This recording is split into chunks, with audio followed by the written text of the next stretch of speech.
Loaded, so today I half loaded it today. So I showed up and I'm like, wait a minute. I'm on my lunch. I said, you know,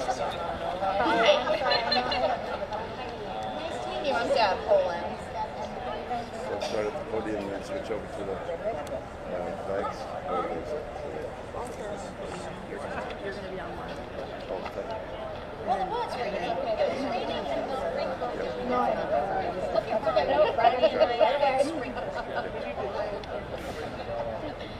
No, Mo, just to let you know, tomorrow I'm actually... I know. Then you cut it in later. No, we're just cutting it live. Oh. I know, but No, you're going back and forth? yeah. How do you know what I'm doing? Is it on there? Yep. Just let me know if you want me to. Well, except that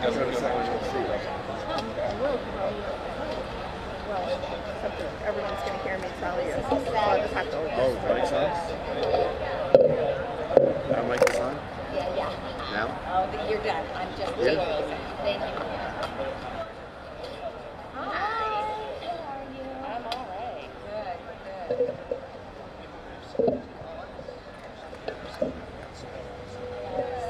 I think you're up.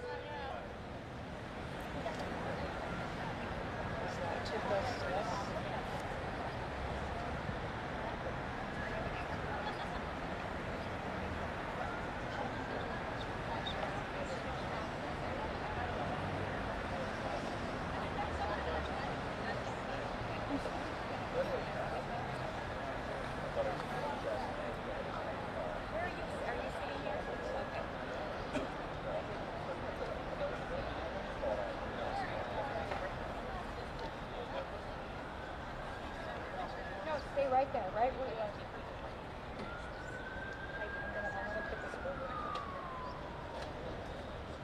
If I need to pop it over.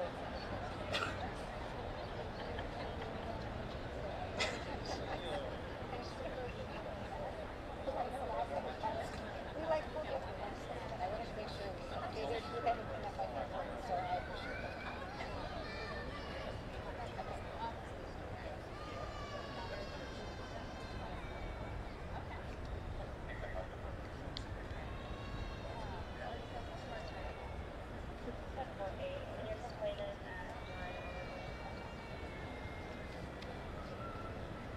Just put my down on camera.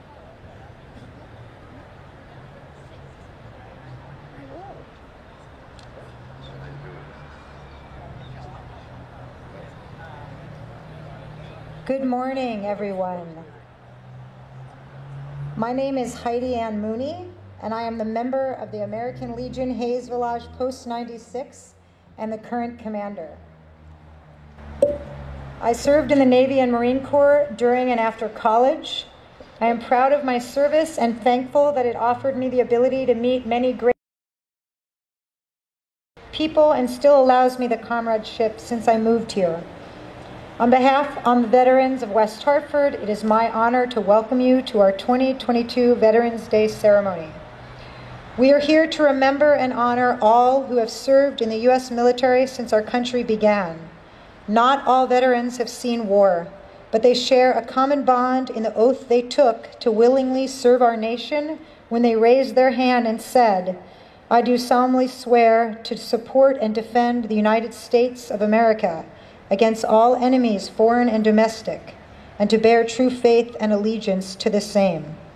They swore to take this obligation freely and without mental reservation, even when at times it was difficult.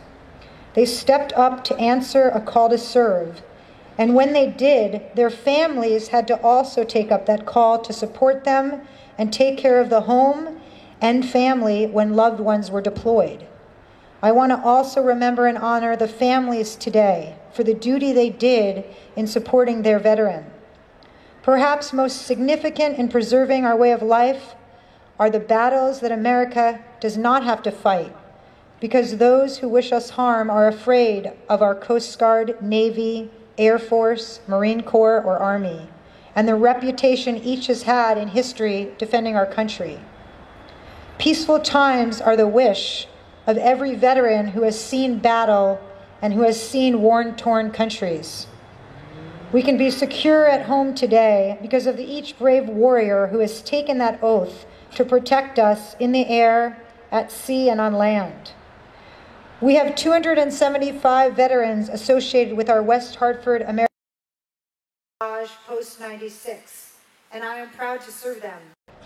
Last year at this ceremony, I announced our post-centennial anniversary and our March to 100. In December of 1922, we were granted our charter by the National American Legion. The 100th year has been memorable for our post, sharing many memories of our service and our post history with fellow veterans and the community that we serve. Tomorrow, our members and our guests will gather to celebrate this milestone at our centennial banquet. Our march continues on as volunteers beyond this 100th anniversary. And today, I want to offer a challenge to every West Hartford resident and veteran. For another 100 years, our post pledges to continue to contribute to the character and core values that make West Hartford a great community.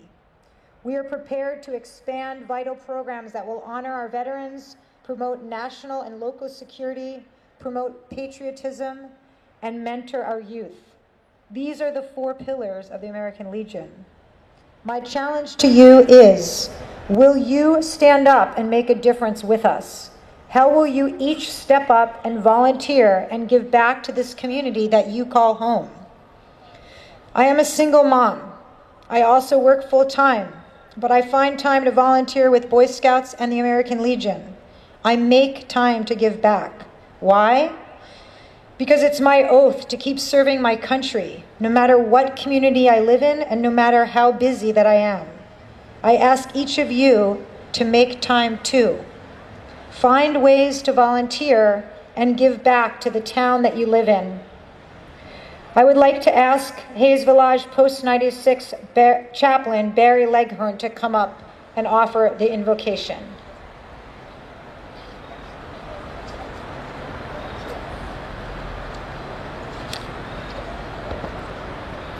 Dear Lord, today we honor our veterans, worthy men and women who gave their best when they were called upon to serve and protect their country. We pray that you will bless them, Lord, for their unselfish service in the continual struggle to preserve our freedoms, our safety, and our country's heritage for all of us. Bless them abundantly for the hardships they faced, for the sacrifices they made, for their many different contributions to America's victories over tyranny and oppression. We respect them, we thank them, we honor them, we are proud of them, and we pray that you will watch over these special people and bless them with peace and happiness. Amen.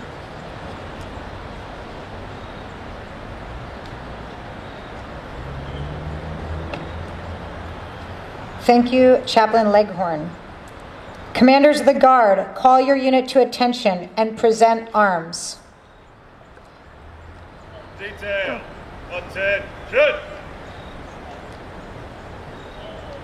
Today, our national anthem will be sung by Emma DeMichelle, a senior at Hall High School.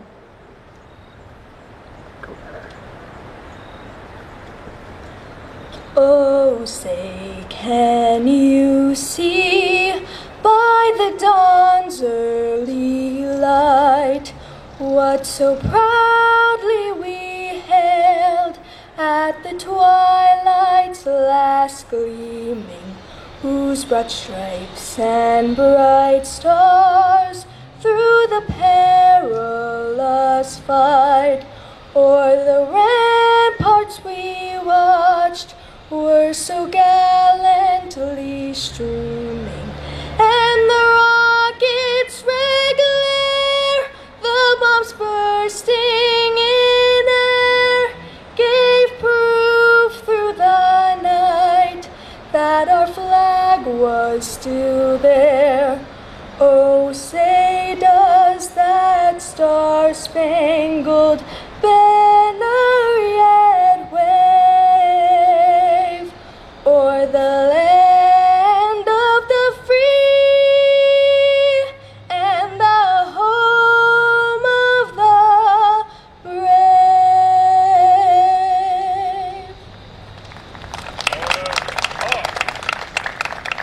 the guards, call your units to order arms and stand down the colors. Please put your units at rest.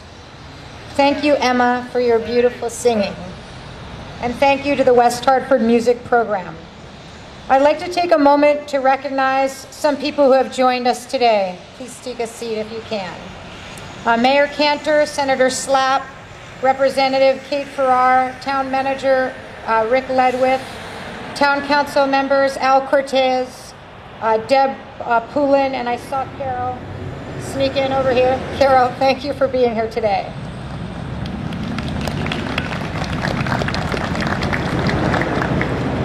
Thank you also to Ronnie Newton and our film crew. I know that Ronnie works very hard covering all these events, and I see her everywhere, so she's always hard taking time to capture pictures and get everything in the paper for us, and we really appreciate her. Our guest speaker for today's ceremony is retired U.S. Navy Captain John Scali. He is a native of West Hartford and served as judge advocate in both active and reserve component assignments. He retired in 2021 after 30 years of commissioned service, which included postings at the U.S. Submarine Base, Groton, Connecticut, the U.S. Naval War College, Newport, Rhode Island, and the Pentagon in Washington, D.C. He is a veteran of the Iraq War, and he was deployed to Baghdad during the surge and is the recipient of the Bronze Star Medal, the Meritorious Service Medal, and the Iraq Campaign Medal, among others. He is employed as an assistant attorney general for the state of Connecticut, and he lives in town with his wife, Margot, and his two sons, Maxwell and Christopher. Captain Cali is also a member of our post, and he volunteers time to our post, which we greatly appreciate. Ladies and gentlemen, Captain Cali.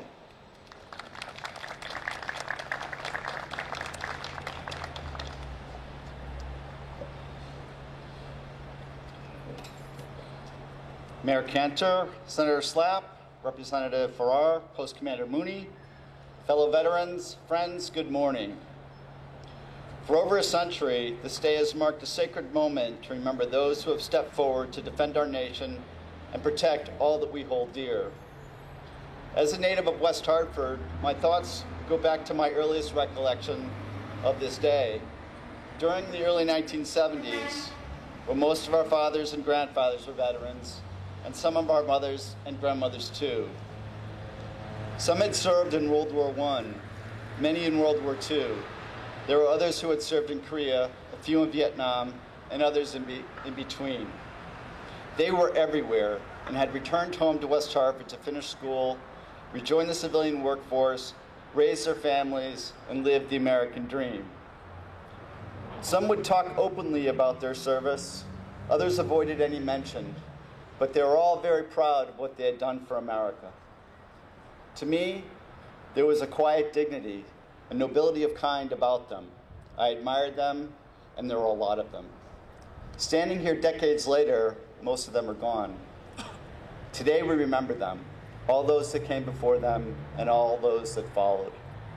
The post-Vietnam veterans, including those of Grenada, Panama, the Gulf War, the humanitarian interventions in Serbia and Mogadishu, and the wars in Iraq and Afghanistan, as well as all those who serve us today. We honor and commemorate you. I am a veteran of the Iraq War. On days such as this, I also find myself thinking about my first few days in Baghdad, when, while walking to my post, an insurgent rocket landed a few yards from me and killed a young soldier who, at the time, was doing nothing more than sitting on a bench. It was a shocking moment for me. In the hours that followed, I wanted to know as much as I could about him. I learned that he was a sergeant from the Pennsylvania National Guard. He was 33 years old, married for less than a year, and had a 6-month-old baby at home. I have thought about him many times over the years. In that moment, in a blaze of black powder, he lost everything he ever had. He lost everything he ever will have. The loss is heartbreaking. But if the words and the interests of the United States are to be respected abroad, if our security is to be preserved, then we must bear the loss and never forget those who have made it possible for us to live in peace and in freedom. So, To all those who have took the oath to defend the United States and served honorably, we thank you. To all those who were deployed to a combat theater, we thank you more. To all those who were injured, either physically or mentally, or taken as a prisoner of war, we thank you 1,000 times over. And to all those who didn't make it home, words cannot adequately express our debt to you. We think about you every day, and we have set aside Memorial Day, as well as this day, as a special day just for you. Thank you.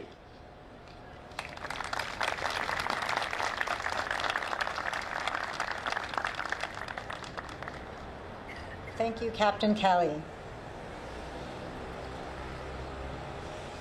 Our next speaker, Senator Derek Slapp, was reelected this week as State Senator of the 5th State Senate District.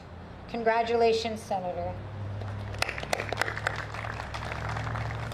He currently serves as the Deputy Majority Leader, Chairman of the Higher Education and Employment Advancement Committee, and Vice Chairman of the Environmental Committee. Last legislative session, Senator Slapp led passage of a bill to ensure veterans living and serving in Connecticut and their spouses and dependents receive in-state classification for attendance at all public colleges and universities, regardless of their official state residency. Senator Slapp also secured passage of a landmark bill protecting older workers against age discrimination in the hiring process. Senator Slapp earned his MBA from the UConn School of Business and bachelor's degree in broadcast journalism and international relations from Syracuse University, where he graduated magna cum laude. Ladies and gentlemen, Senator Slapp.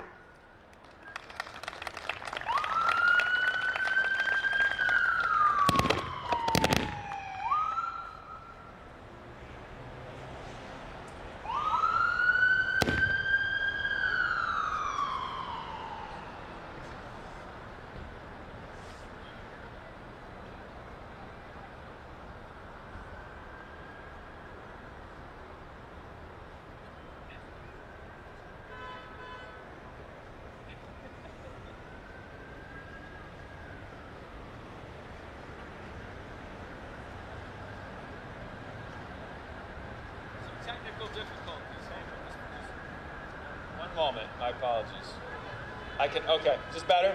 Great.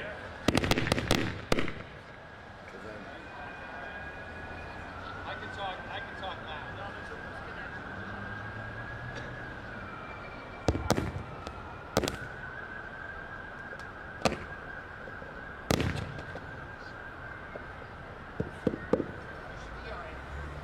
I'm not going to touch it.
All right, are we back?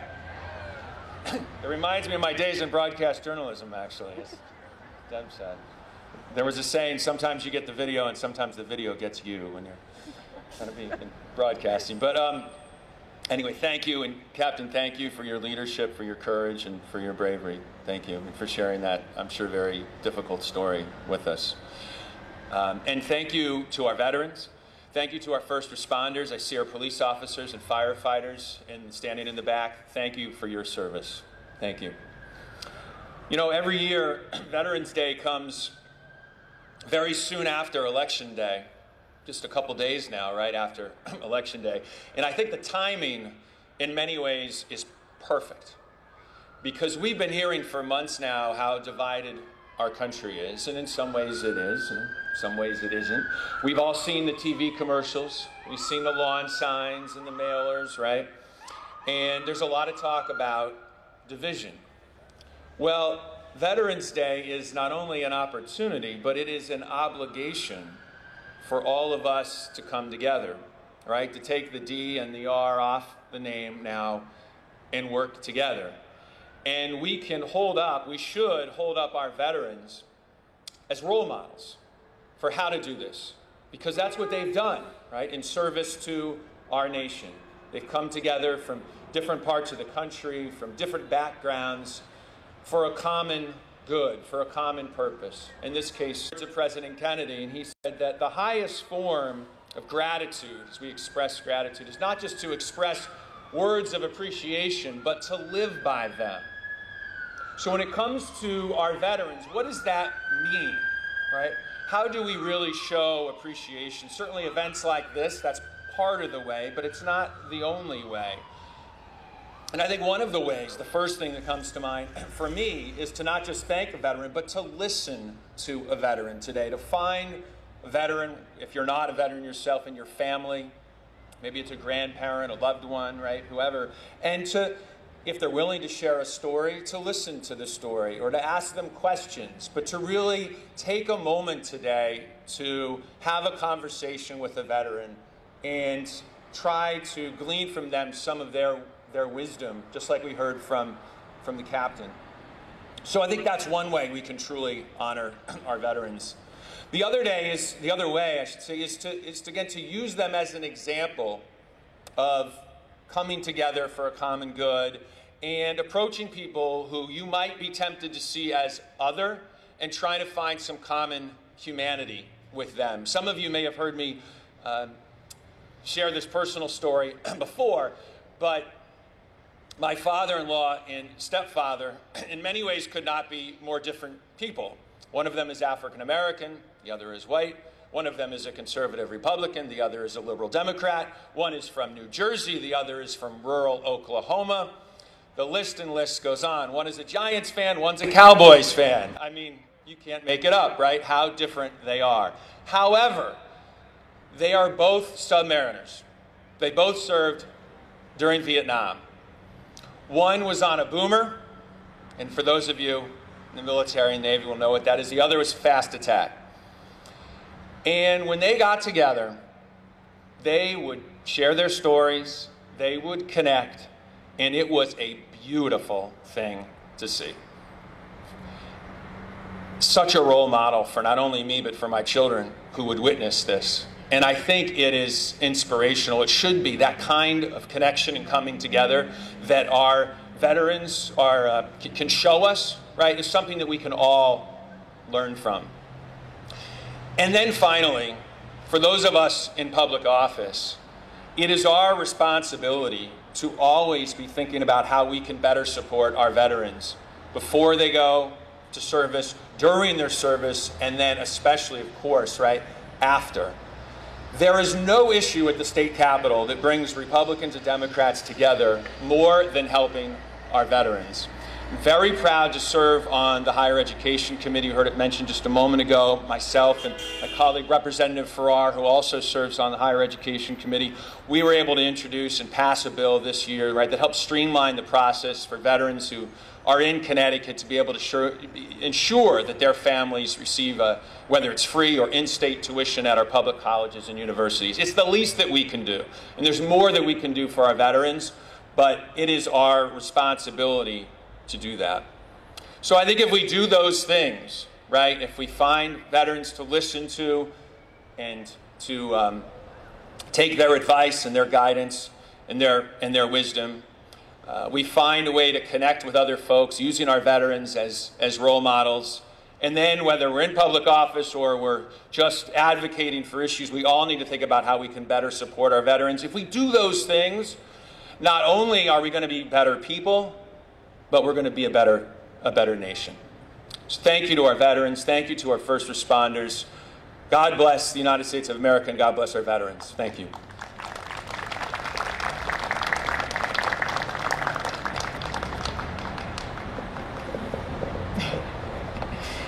Thank you, Senator Slapp. Our next speaker is a West Hartford native and graduate of both Hall High School and the University of Connecticut, where she also serves on the Yukon Board of Trustees. She joined the West Hartford Town Council in 2004 and became deputy mayor in 2012, and then in 2016 she became the mayor of West Hartford. She met her husband Michael while studying at Yukon, and they have 4 sons. She is a strong supporter of veterans and the American Legion Hayes Village Post 96, and for this we are very grateful. Ladies and gentlemen, Mayor Cantor.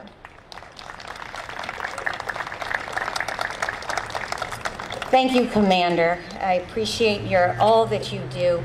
Thank you to the American Legion, Hayes Village Post 96. And this takes a lot of work. I also want to thank Renee McHugh for her work in town, setting so much of this up, for our town manager, and my colleagues, and I think our deputy mayor is also here. I'm not sure, Lamb Sweeney, I think so. He was going to be in the back because he wasn't feeling well earlier this week, and whatever. So, and thank you to my colleagues for being here. Thank you to our first responders, the color guard that are here from police and fire, and to our my elected leaders, colleagues, Senator Slapp and Senator Representative Farrar. Appreciate all that you do every day to serve West Hartford and I'm very short, and the state of Connecticut. I want to congratulate the American Legion Hayes Post Village 96 and all of their leaders, Heidi Ann Commander Mooney being this current leader, but all the leaders that have preceded her to celebrating this really milestone centennial birthday. Post Commander Heidi Ann Mooney has lived the 4 pillars of taking care of veterans, mentoring youth, promoting patriotism and honor. So thank you all on all of your leadership. I also want to thank the captain. I'm going to refer to him in a minute, but thank you so much for being here and for giving us your inspiring words. November is National Veterans and Military Families Month. I'm inspired by the White House proclamation commemorating this national observance that begins, "Our nation honors the strength and sacrifices of the families, caregivers, and survivors of our veterans and our current service members. They may not wear uniforms, but their service is essential to our national security and the character of our nation." It continues to say, "We owe them a debt of gratitude we can never fully repay." Constant tours, deployments, and rotations are difficult for our military families.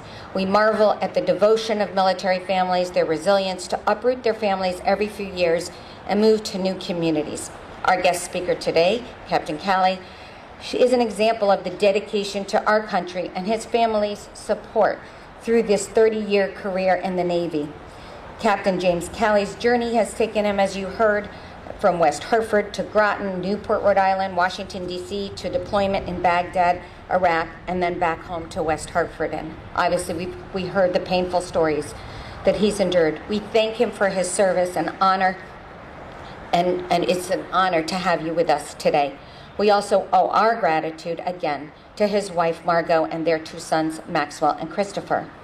Our country presently has 1,358,500 active U.S. military service members, including my own nephew, Jeremy Grano, with 505 Command and Control Wing, Detachment 1 Fort in Leavenworth, Kansas.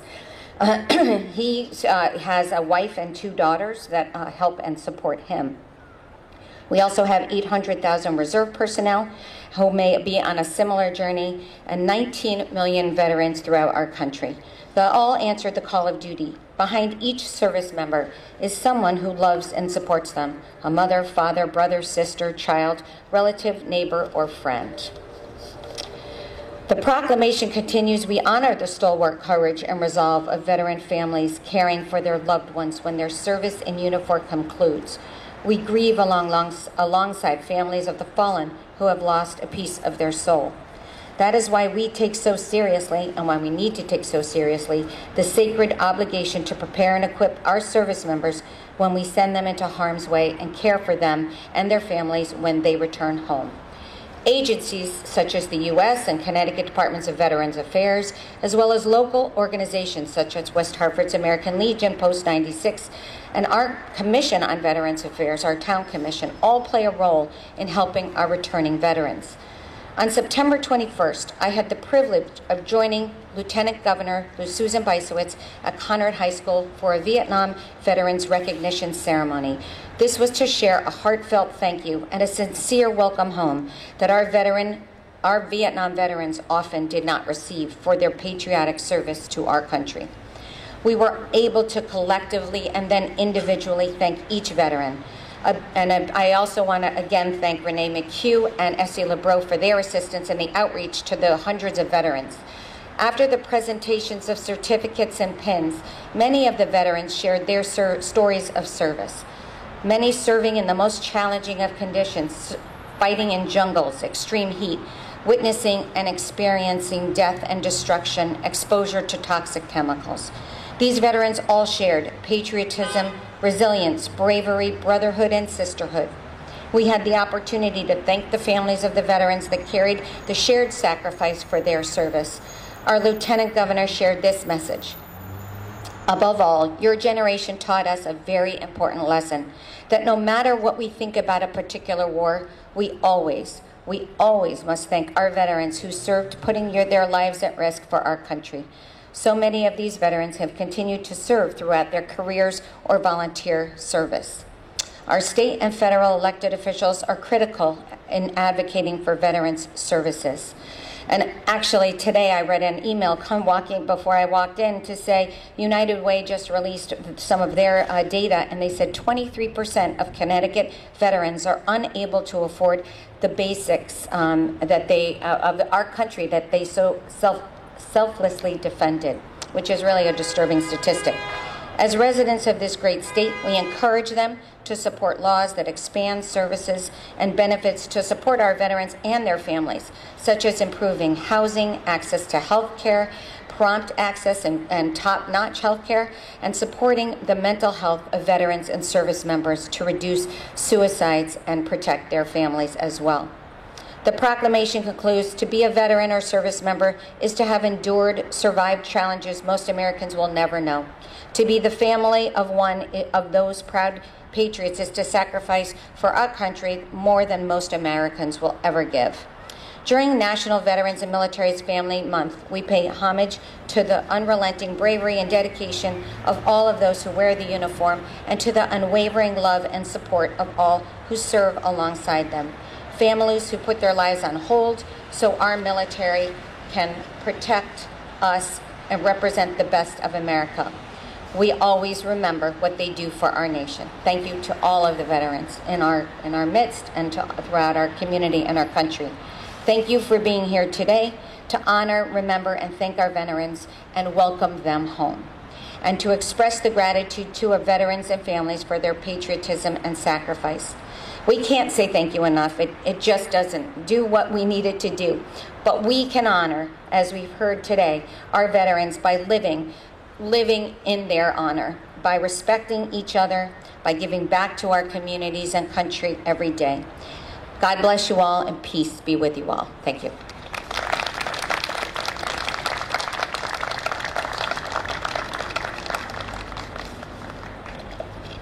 Thank you, Mayor Cantor. Today is an important but symbolic way of saying thank you and remembering the legacy of all veterans because of what these women and men have and continue to do for us every day. To honor those from our community who made the supreme sacrifice for our country, West Hartford built the Connecticut Veterans Memorial in front of us, which was dedicated May 21st, 2006, to forever honor those from West Hartford who made the supreme sacrifice and all who have served our nation. I would now invite Post 96, Chaplain Leggern, to offer the benediction.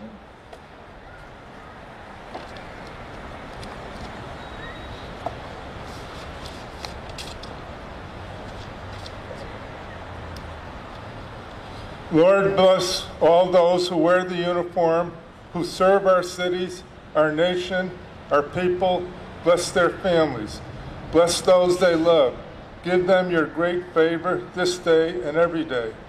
Thank you that in our nation today we are free to worship, we are free to pray, we are free to read your word, we are free to speak, we are free to share. For this we are incredibly grateful. Yet we understand how quickly these freedoms can be taken away. Give us an increased awareness of the spiritual battle we're in. Help us to stand strong in you and for your purposes. Thank you that as believers, we can be assured you will never leave us and you are with us always in this life and the next. Amen.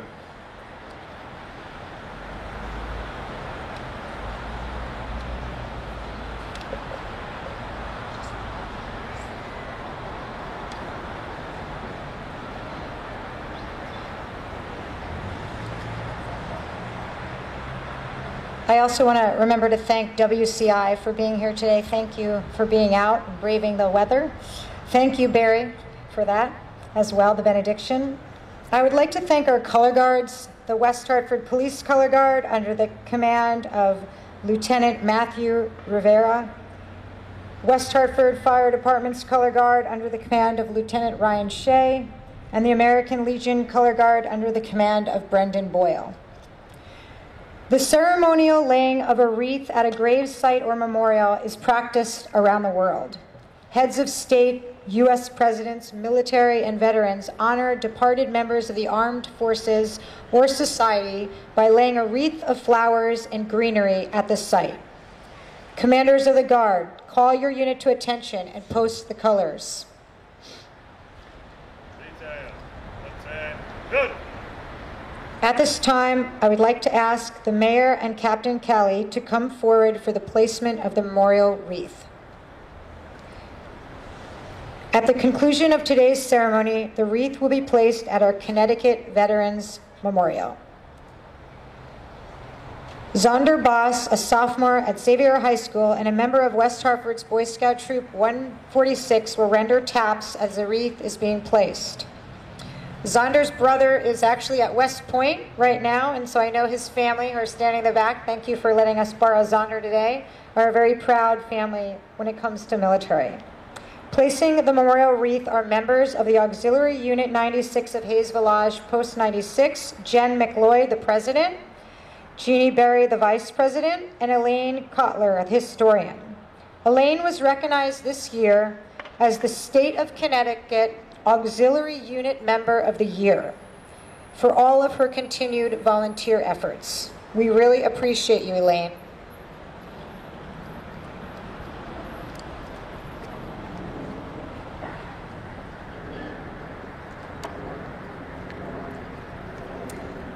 Commander of the Guards, call your unit to present arms. Oh.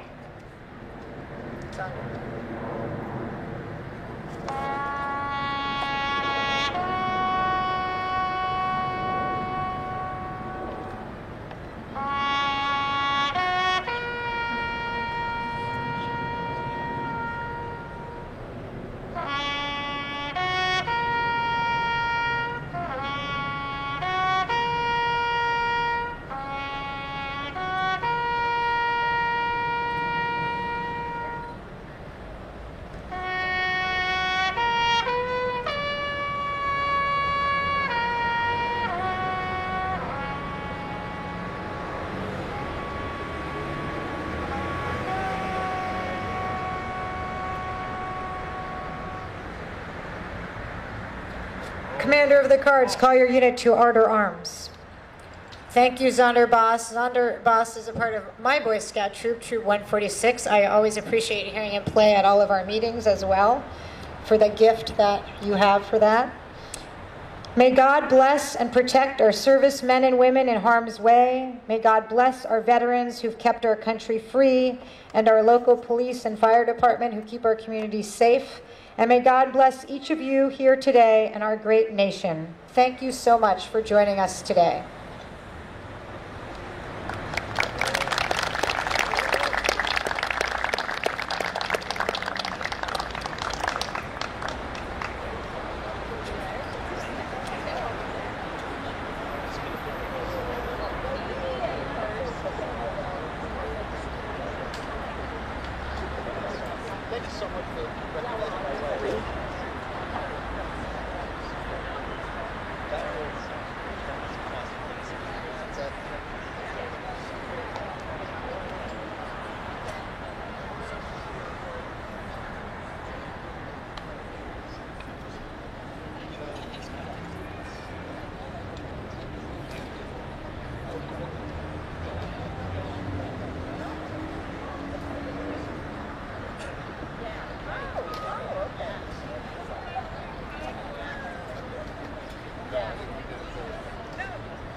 Tilt it forward.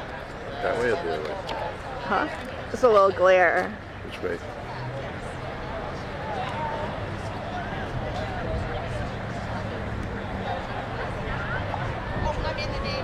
Who is this? Dad. Yes, say his name. Joe Bliker. Joe Blake. Of West Hartford. He is here now. Alberton, New York.